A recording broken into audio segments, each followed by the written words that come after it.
Number 10 is the P64. It was developed in the late 1950s.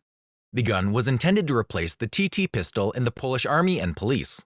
The P64 is a double-action, blowback-operated pistol. This compact gun is very safe to carry because it features a manual safety lever and a loaded chamber indicator, which both visually and by feel indicates the presence of a round in the chamber. It's fed from a 6-round single-stack box magazine. The pistol is equipped with a fixed front sight and a dovetailed rear sight with a square notch. Its sights are calibrated for firing at 50 meters. The all-steel P64 was manufactured mainly by machine cutting. It has a harsh recoil caused by its relatively small size, coupled with the power of the 9x18mm round. Despite its similarity to the Walther PP, the P64 is an original design, holding a Polish patent. Number 9 is the FEG PA63. It's a Hungarian semi-automatic pistol based on an earlier Model 48 handgun, which was the clone of the Walther PP. Due to its lighter weight alloy construction, it produces more noticeable recoil than the similar-sized all-steel Makarov.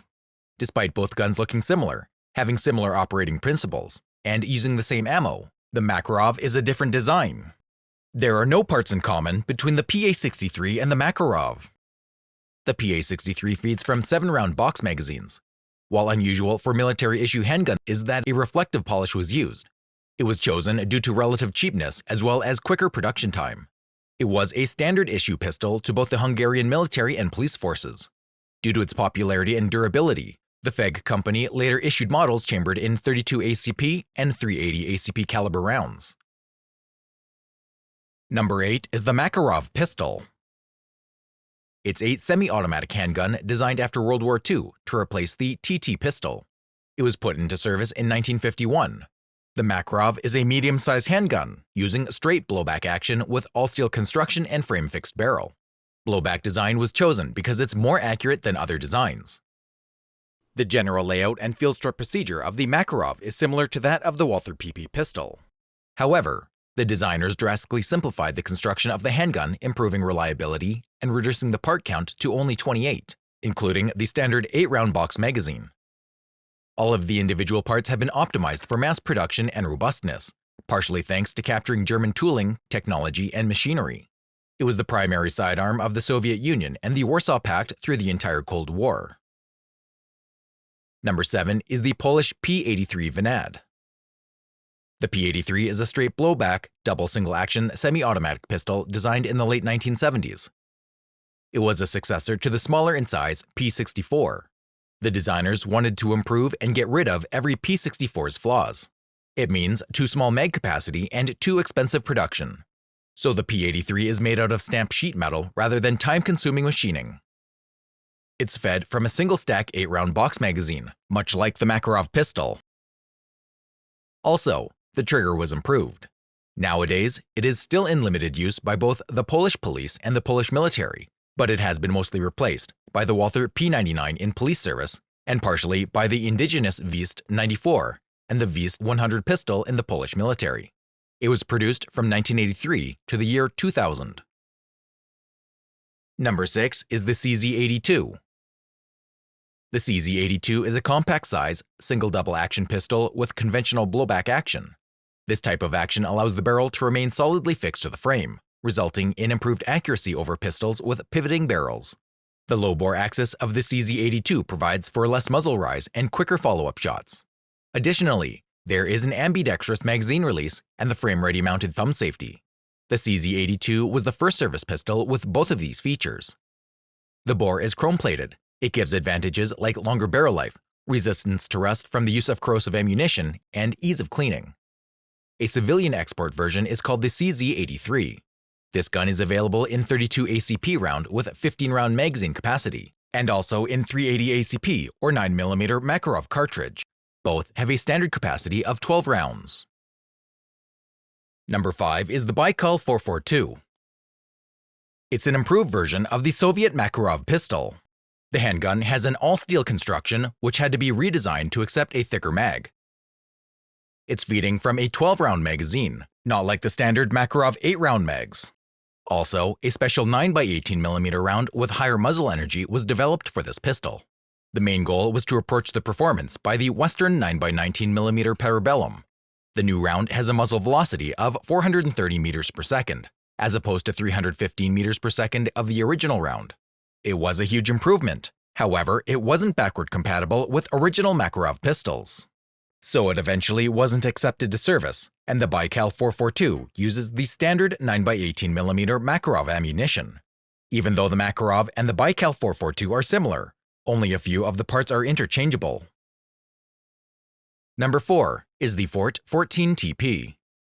The Fort 14 has been developed in 2003 at the state-owned Fort factory for Ukrainian security and police forces, in an attempt to produce a more powerful weapon than the earlier 9x18 Fort 12 pistol.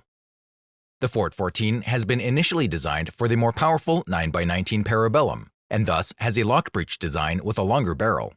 Later on, designers switched back to the less powerful 9x18 Makarov ammunition, which usually does not require a locked breech system, so the new pistol has been redesigned with the plain blowback system. However, it retained the easily detachable barrel, usually typical for locked breech recoil-operated designs. Compared to the Fort 12, the Fort 14 has a significantly longer barrel and sight radius, both resulting in improved accuracy and slightly increased magazine capacity.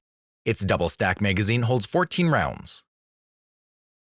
Number 3 is the Fort 17. It's a largely conventional semi-automatic pistol, constructed of composites and metal.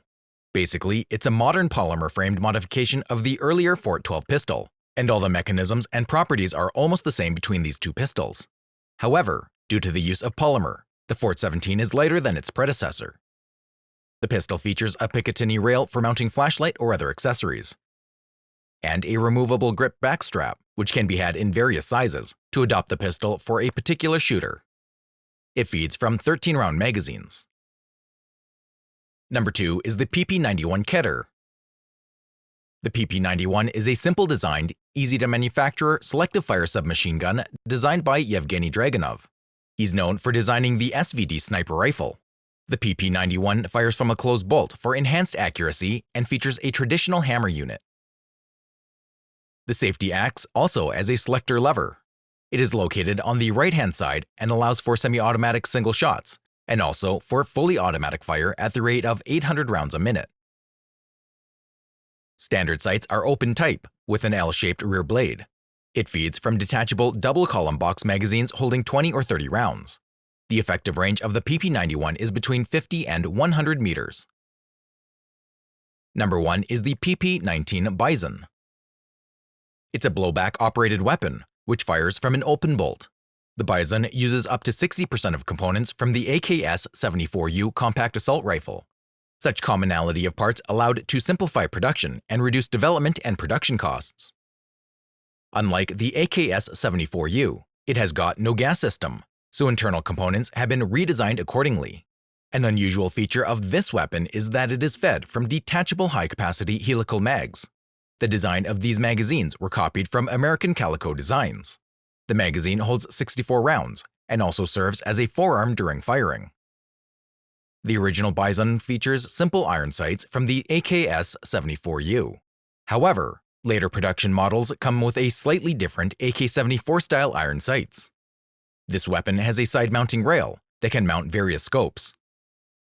The range of effective fire is up to 100 meters using standard ammunition, and up to 150 meters using improved armor-piercing ammo. Don't forget to subscribe, like, and share. Also, visit our second channel with military power comparisons. See you next time!